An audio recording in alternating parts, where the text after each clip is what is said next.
it's Shantae. Welcome to my channel. If you're brand new, welcome. Hello, how are you? If you are a returning subby, welcome back. Thank you for coming back. So today is my July wrap up. Yay! So for the month of July, I read a total of 9 books. So June and July were my highest reading months so far of 2022.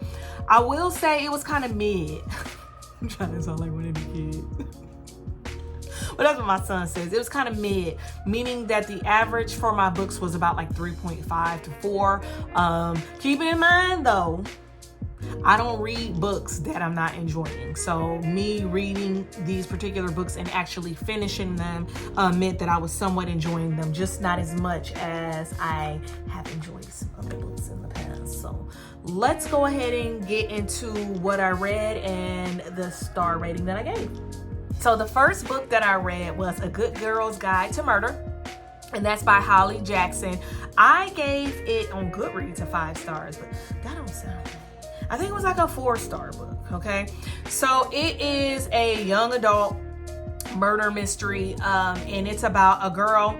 Her name is Pip, and she is doing some type of capstone project, and in the capstone she is unearthing a cold case that is in close proximity to her and the people around her, and she's trying to find out who killed or what happened to a girl that is missing that they presume as dead. So Pip gets real close in the case, makes some relationships that are crucial to the outcome of this book. It was okay. I mean, I read it in one day, so maybe I really did enjoy it. So maybe it was a 4.5, but it definitely wasn't a 5-star read. It's The Ravens, and it's the first in what is now, I believe it's a trilogy, but there's only 2 books out now. And it's by Cass Morgan and Danielle Page. This is a dark academia book. I gave it 4 stars. It's a dark academia book. It follows a girl named Vivi and another girl named Scarlett, and they are at school. Scarlett is the head of this prestigious sorority, and Vivi has just been initiated into the sorority, but the sorority is a sorority of witches, and they come together to solve a big problem that has to do with the history and the origins of the sorority. And yeah, it was okay. Again, so like if you like witchy stuff and you like blood oaths and you like that kind of thing, you will enjoy it. I liked it. I just thought it was really what's that word when you can predictable. It was just really predictable to me, and it so yeah, I mean, it was good for what it was. I gave it a 3.5 to 4 stars. The next book that I read was Brit Marie Was Here, and that is by Frederick Bachman. It follows a woman, I believe she's in her 50s. They never did tell us how old she was, but her name is Brit Marie, and she's just like a really rigid type of person. She is a very clean person, and there's a reason why she's that clean based on some stuff that happens in her childhood, and she's just like zero tolerance for no manners, zero tolerance for like the new generation types of people. And she ends up getting back into the workforce after being a stay-at-home mom for so long, even though her husband's kids, she never had kids on her own. So she went back in the workforce, and she found herself developing some friendships and going through some things, in particular with her husband. And I don't think it's a spoiler, but her husband ends up cheating on her, and so she ends up like leaving him and has to make the final decision on if she's going to leave or if she's going to stay. So together with this new life she's having, this new these new like lessons that she's learning about people and things like that, we're going to see Brit Marie evolve. I gave it a 3 stars. I felt like I just felt nothing. So I don't know, like it just wasn't. I felt nothing. The next book that I read was Nettle and Bone by T. King Fisher. This was one of my highly anticipated reads for 2022. Again, it was all right. This was like the story, it told the story of a girl named Mara, And she is like, was born in this world where she has this particular fate to be a princess, and obviously to be betrothed to somebody that she doesn't really want to be betrothed to.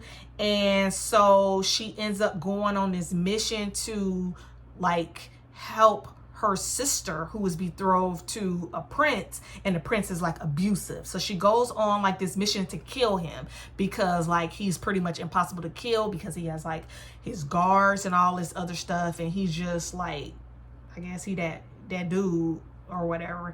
And like she picks up some friends and she gets some help, and it has his love story. It's really witchy. It has magic, princesses and things like that, all the stuff that I typically love. I just found myself trying to hurry up and get it done, because it was very atmospheric, and I'm not like really into like reading for like atmospheric purposes. I like to read and get connected to the characters, and like people gotta die and things like that. And I'm not saying nobody didn't die in this story. I'm just saying that for me at this part of my summer vacation, I don't think that I enjoyed it that much. So I don't know.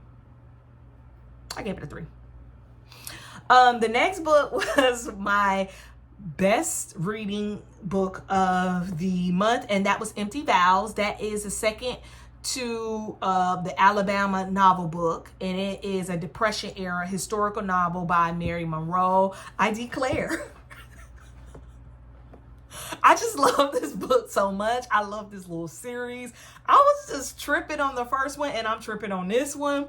So I can't say too much if you haven't read Mrs. Wiggins. So if you haven't read Mrs. Wiggins, just know I gave it a 5-star, and then you're going to move on to this number of this particular video. But if you have read Mrs. Wiggins, this is what this is about. So this book picks up after the death of I can't think of her name right now, of Hubert's wife, and it follows Jessie. And Jessie is trying to get Hubert to marry her in this particular story. So just the craziness that was in Mrs. Wiggins is the craziness that is in this one. I really enjoyed it. I loved it a lot, and I gave it 5 stars. It did not have a good Goodreads rating. It was only a 3.73, but I'm assuming that the people who didn't enjoy this one didn't enjoy Mrs. Wiggins. But if you love like messy and just like, what am I reading? This is the book for you. I enjoyed it. Next, I read Honey and Spice by Bolu Babalola. It was okay. I felt like everybody and their mama, meaning Black Book Talk, was just like, this book is just all that. You see like all the TikToks with the girls with the book on vacation doing little dances, and it just was okay. Like, it was a fake dating romance, and it was set on a college campus, and I'm like almost 40, and I either like want to read like fairy tale stuff, or like, I don't know, I just don't be wanting to read college kid stuff, like, because it just seemed like they be in their own way, at least how they are writing them. And this particular main character, her name was Kiki Banjo, and she just was in her own way the whole time, and it was just like all of this fluff, and it was just like all of this lies, and just like, stop. So like, she comes into this fake dating relationship with this dude. I think his name was Daniel. No, his name was Malachi. So she ends up like, she was like hating him, so it was like an enemies to lovers type of thing. And then like, she publicly told everybody that she hated him. So then like, to like bring together like the people who follow Malachi and the people who follow her, they start fake dating, but then like they catch feelings kind of thing. And I was just waiting for a plot twist, and it never plot twisted it. So what were we doing? Yeah, I gave it a 3.5 stars. I read Cinder by Marissa Meyer, and this is book 1 in the Lunar Chronicles, and I gave it 3 stars. It was okay. It was like a post-apocalyptic fairy tale world, and this girl, her name is Cinder. She is also a cyborg, She comes to grips with her past through trying to come up with a cure for like this bubonic type plague. But it was like at the same time, there was like this prince named Kai. He kind of was like in the middle of trying to like solve the problem of the world as well. And like I just felt like people were like dying, Kim, and like you're worried about going to a ball. Like it just didn't make sense. Like she should have left out that like bubonic plague type element, because it was like you got something so serious going on, and then you got our main heroine worrying about what she gonna wear and how she looking in a dress. I don't know. It just wasn't for me. Then I ended up reading Heartless by Marissa Meyer, and I gave this a 4-star. And this was a fairy tale retelling. This was the telling from the Red Queen in the Alice of Wonderland, the Queen of Hearts. And this was her story and how she ended up getting tricked into being the Queen of Hearts. Yeah, and it was good. I liked it. Again, it was okay. I don't know. I was trying so bad not to fall into a reading slump because I had did so well in July and enjoyed so many things. So I just kind of powered through if I felt like it was a 3-star book. My last and second favorite book that I read for the month was This Poison Heart, and that's by Kaylin Bayron, and that is a story about our main character whose name is, I have notes here, Briseis, and she has like this gift to like grow plants and stuff like that.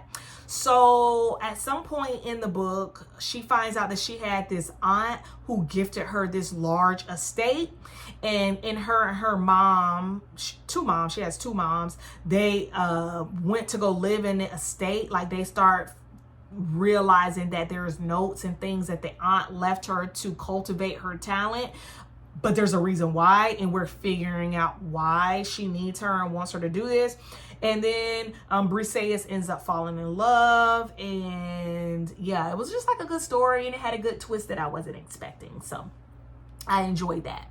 Those were the 9 books that I read for the month of July. I kind of enjoyed my reading month. It wasn't my best, but it absolutely wasn't my worst as far as quantity, but as far as quality, I'm looking forward to a better quality month of reading. What'd you read? Let me know in the comments what you read. Let me know in the comments what you plan on reading.